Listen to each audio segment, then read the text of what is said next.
5 finance things to do for the 2024 new year. You know, I did a previous video on the 5 finance things to do before the end of 2023. Didn't expect it to have such a good response. So maybe for the new year, for the start, I think let's highlight some of the things that you can do or you should do. Because new year, new me, right? You want to start the year right.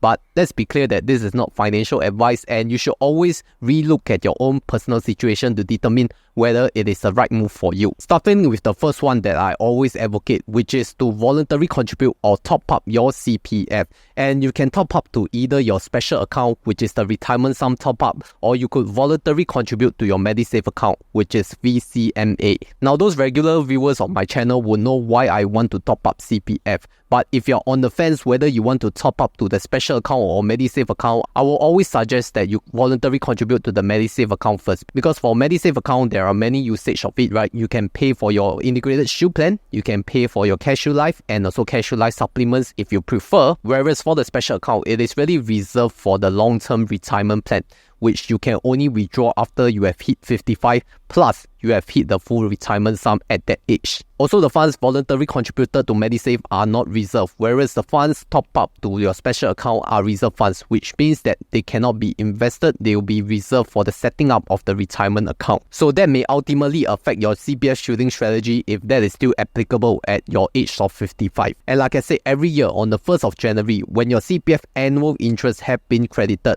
and after the Medisave account interest have been transferred to your special account or ordinary account because you have hit the basic healthcare sum, then it's time to do a voluntary contribution as soon as possible before your employment contributions come in, because you want to enjoy that $3,000 of tax relief when the BHS cap is raised, which was exactly what I've done in the previous video where I detailed how to VCMA step by step. So yeah, if this is the first time that you're doing a retirement sum top up or voluntary contribution to your Medisave, then you can watch that video and follow that guide. And if you have further questions about CPF and why should one top up CPF, you want it in a discussion panel, then join us at over 12,000 members at the Honey Money SG Telegram group to ask your questions there. The second most important finance thing to do for 2024 is to claim your CDC vouchers. And for those of you who are really new to CDC vouchers, it's a government assistance support scheme to help people tide over the increased cost of living, specifically the increase in GST rate from 8% to 9%. And this time the CDC is upsized from the previous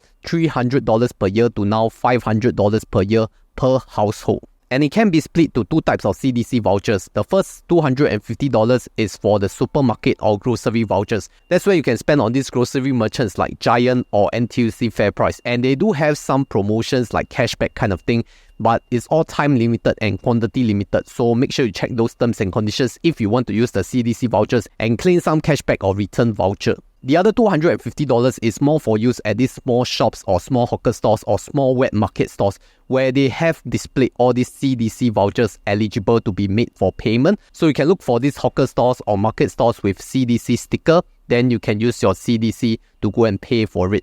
Because some of them do not accept Snap or any other kind of QR code payments, but they do accept CDC vouchers. So instead of using cash, I'll feel that using CDC voucher for payment is quite a good deal. And in fact, it is free money from the government. Of course, I can hear some of you anti-government people say, give chicken wing and take back whole chicken. Now, if you don't want the chicken wing, you can donate it away for a good cause if you really do not want it. So a chicken wing is a chicken wing. It's better than zero chicken wing. A new year also means to relook at where you can better optimize your investments. And if you're thinking of going with a new trading platform this year, then why not consider Webull? Webull Securities Singapore Private Limited is regulated by the Monetary Authority of Singapore and holds a capital market services license under the Securities and Future Act 2001. One of the strong points of Webull is the low trading costs and zero platform fees for US and Hong Kong trades. For example, US stocks and ETFs is charging a minimum of 50 cents at 0.025%, while for options it's at 55 US cents per contract. Also, I will share about how you can transfer your shares to a Webull account to enjoy an exclusive promotion. The Transfer In Rewards campaign, which is available to both new and existing customers of Webull. Let's talk about the transfer process. First thing first, you have to download the shares transfer form from Webull official website. Fill in the form with Webull account details and the counterparty details, example the full name, account number and NRIC. Then make sure you read and check the agreements listed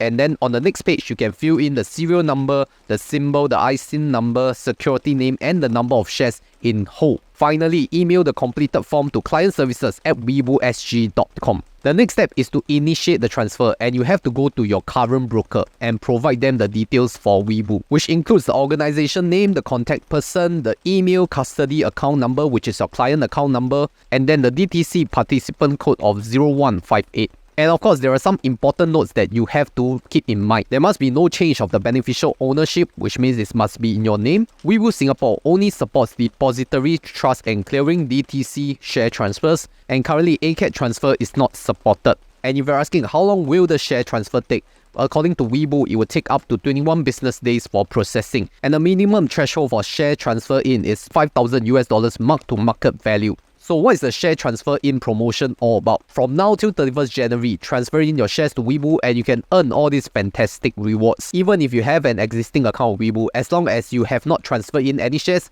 you are eligible. How to get the rewards? Firstly, you have to click on Participate Now on the Transfer In Promotion banner in the Webull app.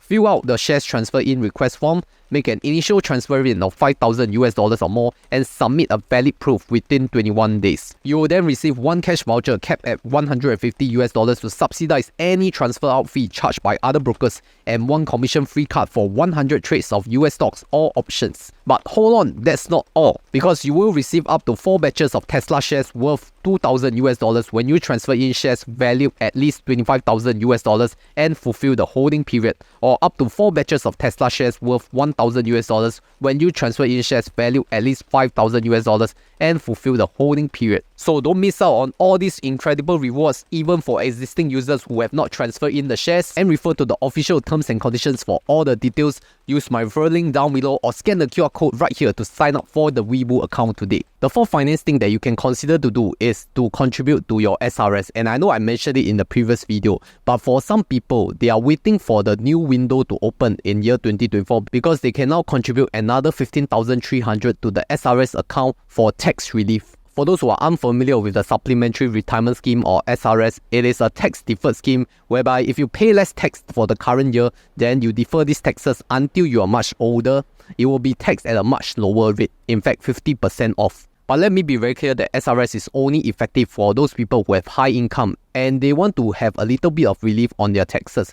So if you're earning a lower income, I don't think it's wise to do any SRS. In fact, I only started contributing to SRS when I was at the 7% tax bracket. And some people may feel that even 7% is too low. But really, it's your own personal finance, so you decide for your own calling whether SRS is suitable for your tax relief strategy. So once you've contributed to SRS, what you really want to do is to invest it, because the SRS account will only earn 0.05% interest per year. And if you want to invest it, one of the lower risk rates is to invest it in T-bills or Singapore savings bond. And I know the new Singapore savings bond have been really disappointing, 2.81% per annum return for a period of 10 years. So other ways you can invest your SRS is in government securities like T-bills, or if you want to invest in equities like Singapore stocks, banks and REITs, or even if you want to invest via a digital advisor like Endowers, you can invest in those low-cost unit trust funds from Amundi or iShares. But that really depends on your own personal risk appetite, whether you are okay to invest these funds for the long term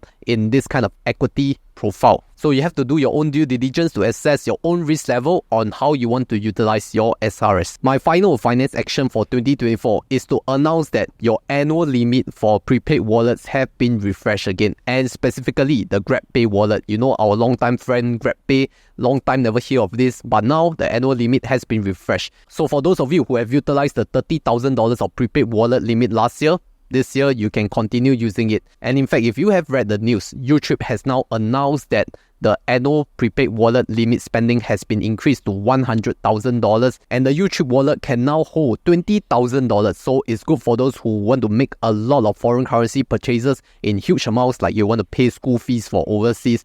Then yeah, I think it's good news. And that will also mean the first wave of increased wallet limits across different financial institutions. So Utrip has already started the ball to increase the annual wallet limit. Let's see what other financial institutions are following or not, specifically for Grabpay, because I know a lot of you are still using Grabpay even though the rewards are so disappointing. And yes, I do have a YouTube referral link if you want to sign up and get $5 on a new sign up. So yes, these are my 5 finance things to do for 2024. To recap, firstly is to top up your CPF via RSTU or VCMA.